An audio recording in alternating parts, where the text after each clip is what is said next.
আসসালামু আলাইকুম। অনেকদিন পর আবারও আপনাদের সামনে হাজির হলাম। ব্যস্ততা যাচ্ছিল প্রচুর পরিমাণ, সেমিস্টার ফাইনাল চলছিল, কালকেই শেষ হয়েছে। কালকে রাত্রেই মূলত গ্রামে চলে এসেছি। এখন বর্তমানে মূলত এলাকায় আছি আমি ওই টাঙ্গাইলের ছেলে। এলাকা হচ্ছে গোবিন্দাসী ভুয়াপুর, এটা হচ্ছে গোবিন্দাসী গরুর হাট। আমরা এখন একটু নদীর পাড়ে যাওয়ার চেষ্টা করবো, মানে আর কি আমাদের এখানে আর কি দর্শনীয় স্থান বলতে গেলে আর কি দেখার মতো স্থান কালা সড়ক, অনেকেই চিনে, কালা সড়ক নামে পরিচিত। তো নদীর পাড়ে একটা মানে কি কালো সড়ক গেছে, এরকম পিচ ফালা রাস্তা। যমুনা সেতু যখন তৈরি হয় 1998 সালে সম্ভবত, তখন এই রাস্তাটা তৈরি হয়। তো আমরা সেদিকেই যাচ্ছি। তার আগে আমরা একটু ঘাট পার হয়ে যাবো, মানে আর কি বটতলা সামনে। ও এটা হচ্ছে পশ্চিম দিক, ওইটা পূর্ব দিকে উঠে পশ্চিম দিকে অস্ত যায়, সূর্য অস্ত যাচ্ছে। যদিও বিকাল হয়ে গেছে আর বেশ ভালো পরিমাণ শীত পড়তে গ্রামে। তো এখন আমরা একটু ঘাটের দিক যাব। এটা হচ্ছে আমাদের বটতলা এলাকা, দেখতে পাচ্ছেন কিনা জানি না। এটা হচ্ছে ঘাট, গোবিন্দাসী ফেরি টার্মিনাল, সময়কার জনপ্রিয় ফেরিঘাট। যদি এখন যমুনা সেতু হওয়ার বদৌলতে ফেরিঘাটটা বলতে গেলে নাই।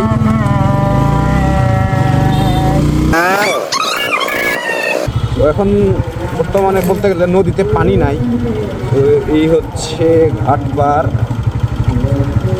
নামানো যাবে কিনা মোটর সাইকেল, নামানো যাওয়ার কথা। কারণ হচ্ছে মূলত ঘাটপাড়ের অবস্থা বর্তমানে।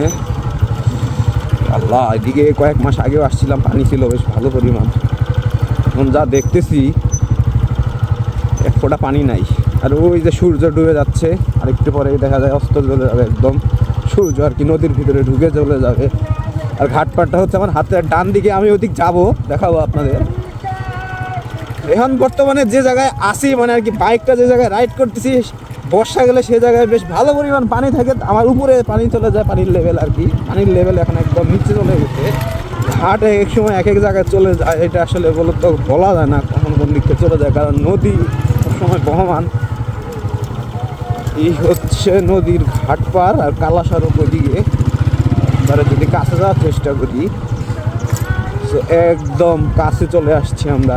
একটু মোটর সাইকেল এখন থামাবো কতক্ষণ। তো আমরা এখন একটু কালা সড়কের দিক যাবো। এইদিকে আর দেখার মতো কিছু নাই। এখন আস্তে আস্তে আলো কমে যাচ্ছে, আলো কমে গেলে ওইদিকে যে আর কিছুই দেখাতে পারবো না। তো আমি যদি গাড়িটা একটু ঘুরাই, এই হচ্ছে যা দেখতে পাচ্ছেন, এই হচ্ছে মূলত কালো সড়ক। বলতে গেলে এখানে ঈদের সময় বেশ ভালো পরিমাণ মানুষ আসে দেখার জন্য, কিছুই কিন্তু নাই এখানে, তাও মানুষ আসে এখানে ঘোরার জন্য। বলতে আমাদের এখানে ঘোরার বলতে কি যমুনা সেতু আর এই অত্র এলাকার জন্য এই কালা সড়কই মূলত হচ্ছে ঘোরার একমাত্র স্থান। তো সেই জায়গায় আজকে আসছি, আপনাদের নিয়ে দেখাবো কি কেমন দেখা যায় জায়গাটা। তো আমরা এখন ওদিক যাওয়ার চেষ্টা। এই জায়গাটা কিন্তু একবারে নদী। আমি যে জায়গায় এখন বর্তমানে রাইড করতেছি, এখানে পানি থাকে প্রচুর পরিমাণে। তো এখন পানি নাই, যার কারণে লাইট করে দেখাতে পারছি ওই লেভেল পর্যন্ত পানি থাকে। দোকানগুলো দেখতে পাচ্ছেন ওই পর্যন্ত ওখান থেকে নৌকায় উঠতে হয় বর্ষাকালে, ভরা সিজনে যখন থাকে আর কি, ভরা মতন থাকে।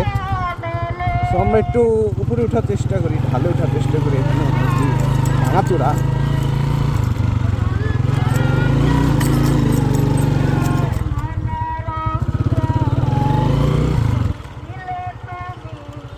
এখানে বাঁশ বিক্রি করা হয়, আপনারা বাঁশ কিনতে চাইলে আসতে পারেন। যদিও প্রতিদিনই বাঁশটাই খাই আমি সবসময় ইউনিভার্সিটিতে যখন থাকি।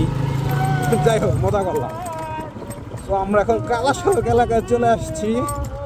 ওইদিকে আসলে সড়কটার উপর না উঠলে আসলে দেখানো যাবে না। তো আমি দেখি কোন দিকটা উঠা যায়, অনেক জায়গা সোলা দিক দিয়ে উঠাই দিই সুন্দর করে। আর ফার্স্টে দিলাম, ক্রস অ্যাঙ্গেল করে উঠতে হবে। তো এই হচ্ছে মূলত কালা সড়ক। এটা পুরোটা অনেক 1 কিলোমিটারের একটা সড়ক। তো আমি পুরোটাই আপনাদেরকে দেখাবো। এখানে ওয়াজ মাহফিল হবে সম্ভবত।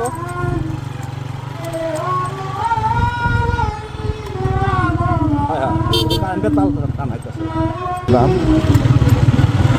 তো এই সড়কটা ছোটোবেলা থেকেই চিনি আমি মূলত 2011-12 সাল থেকে মূলত যখন আমি ক্লাস 4-5 পড়ি তখন থেকে এই সড়কটা চিনি। কারণ ছোটোবেলার থেকে এখানে খুব একটা আসতো না, মামা একদিন আমাকে নিয়ে আসলো এখানে, যেহেতু আমি খুলনা থাকতাম ছোটোবেলায়, তো ছোটোকালে বেরোতাম না বেশি একটা সময়। একদিন মামা ঘুরতে নিয়ে আসছে, ঘুরতে নিয়ে আসার পর থেকে এরকম একটা কালো মানে আর কি সড়কের মতো আছে, বিশাল সড়ক, অনেক লম্বা। তো তারপর থেকে এখানে আসা, মূলত গ্রামে আসলে এখানে এসে বসে থাকি। এটা হচ্ছে আসলে ভালো লাগে এখানে, যখন গরমকালে বাতাস চলে, গাছগুলো দেখতে পাচ্ছেন, বাতাস বেশ ভালো পরিমাণ বাতাস থাকে এখানে। গরমকালে এখানে আসলে মূলত মন ফুরফুরা হয়ে যায়, যে কারোরই মন ভালো করার জন্য, মন ভালো করার মতো আর কি রাস্তা একটা। তো রাস্তাটা ভালোই বড় দেখতে পাচ্ছেন। এখন যদি নিচে নামায় দেই, মোটরসাইকেলটা নিচে নামায় দিই, এটা রাস্তা ধরে গেলে একবারে ওই পর্যন্ত যাবো, আমরা ওই পর্যন্ত যাবো।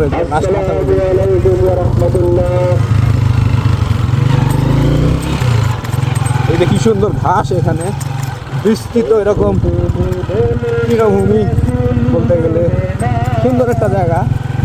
এখানে আসলে খালি পায়ে হাঁটতে পারলে খুব মজা লাগে। যদিও এখন শীতকাল, প্রচুর শীত পড়ছে এলাকায়। গ্রামে কালকে আমি যখন ঢাকার থেকে আসলাম সিএনজিতে, মানে কি ট্রেনে করে আসলাম যখন, ওরে বাবা রে বাবা, শীত কাকে বলে! ঢাকার থেকে যত বেরোই মানে আর কি গ্রামের এলাকার দিকে আসি, ওরে বাপ শীত কি পরিমাণ! আর যখন সিএনজিতে উঠে রওনা দিলাম, বাবা রে মাশাল্লাহ, আর কাঁপায় দেওয়ার মতো ঠান্ডা। আস্তে আস্তে এখন শীতের প্রকোপ বাড়বে, এখন যেহেতু বিকাল হয়ে গেছে, শীত এখন আস্তে আস্তে প্রকট হওয়া শুরু করবে। মূলত সূর্য না ওঠা পর্যন্ত ভালো পরিমাণ শীত থাকে, সূর্য উঠটা একটু গরমটা একটু করে, তখন একটু ভালো লাগে। আর মোটর সাইকেল চালাইতে শীতকালে বেশ ভালো পরিমাণ পেইন খাই। আর যেহেতু 20-25 দিন আমি ছিলাম না মোটর সাইকেলের সাথে, তো গাড়ির মানে আর কি সকালে উঠে দেখি মানে কি, যেহেতু বাড়িতে কাজ চলতেছে, সো গাড়ি ফালায় রাখছে, গাড়িটা এখন বর্তমানে ইউজ হচ্ছে না। আব্বু এখন বলতে গেলে অফিসে মোটর সাইকেল যাতায়াত করে না, কারণ শীতকাল, আব্বুর বয়স হয়েছে, তো শীতে সেই গোপুর থেকে এই টাঙ্গাইল সদর পর্যন্ত অফিসে অনেকের গাড়ি চালিয়ে যাওয়া তার পক্ষে সম্ভব না, যার কারণে গাড়ি এখন বাড়িতে ফালায় রাখছে এরকম করে। তো সকালে স্টার্ট দিলাম 20-25 দিন পর, সো মোটামুটি 2-3 কিক স্টার্ট হয়ে গেল। তো মনে করছিলাম ব্যাটারি মনে হয় বসে গেছে, কারণ এই গাড়ির ব্যাটারিটা একটু দুর্বল, গাড়ির ব্যাটারিটা একটু দুর্বল আছে, যার কারণে মনে করছি গাড়ির ব্যাটারি একবারেই বসে পড়ছে। তা না, দেখলাম আল্লাহর রহমত দুর্বল না। আমার নিজেরই এখন ঠান্ডায় হাত পা জমে যাইতেছে, কোনো গ্লাভস পরে আসি নাই আমি, আর নর্মাল একটা স্যান্ডেল জুতা পরে আইসা পড়ছি। তো এখন যা বুঝতেছি, রিগ্রেট করতেছি, জুতা হাত মোজা পরে আসা উচিত ছিল অন্তত। খুবই ঠান্ডা, দেখে মনে হইতেছে না বেশ একটা ঠান্ডা। কুয়াশা যেহেতু পড়েনি, কিন্তু কুয়াশা না থাকলেও ঠান্ডা আছে প্রচুর পরিমাণ। তো কালো সড়ক বলতে গেলে এই পর্যন্তই, এর বেশি আর নাই। আর একটু নিচে যদি যাই, এই যে পোল দেখতেছেন না, এই পোল পর্যন্তই সড়ক, ওইদিকে আর সড়ক নাই, তারপরে মূলত শেষ। আমরা এখন একটু নিচের দিক যাওয়ার চেষ্টা করবো। হাতটা চই না, পুরা লোহার মতো হয়ে যাচ্ছে। দিক নামাই দিলাম।